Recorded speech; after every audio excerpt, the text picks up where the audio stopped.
So what if you fit into this category of high risk or vulnerable during this COVID-19 pandemic? And what if you're fearful because of it? What should you be thinking? A couple thoughts. First, the Lord Jesus loves to meet us in the midst of our need. So don't be ashamed of the feelings of fear and worry and anxiety that you have right now. Those feelings do not disqualify you from His help and from His presence in your life. They actually uniquely position you for it.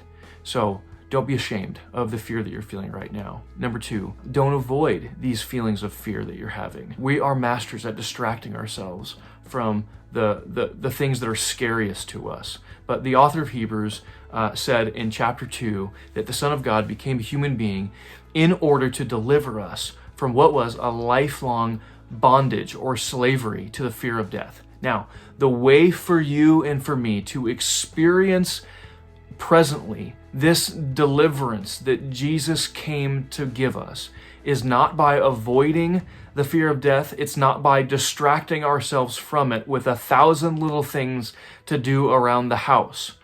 The way to experience this deliverance is one, not by being ashamed of it.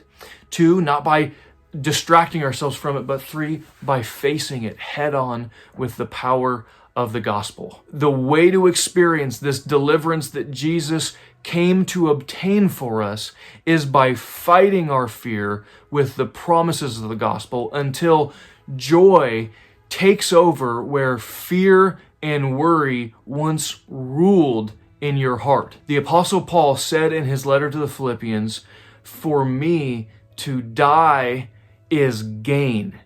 And he said this as well. He said, my desire, he was thinking about his impending death. That was very possible. It was a probability for him as he was stuck in prison. And what he was able to say as he looked at death square in the face with the promises of the gospel was that his desire is to depart and be with Christ, for that is far better. Not just better, far better. There is a way for you to use the fear that you're feeling to be able to experience the joy that comes from knowing Jesus in ways that you never have before. It's not by feeling shame for that fear, and it's not by avoiding it. It's by facing it head on with the promise of the gospel.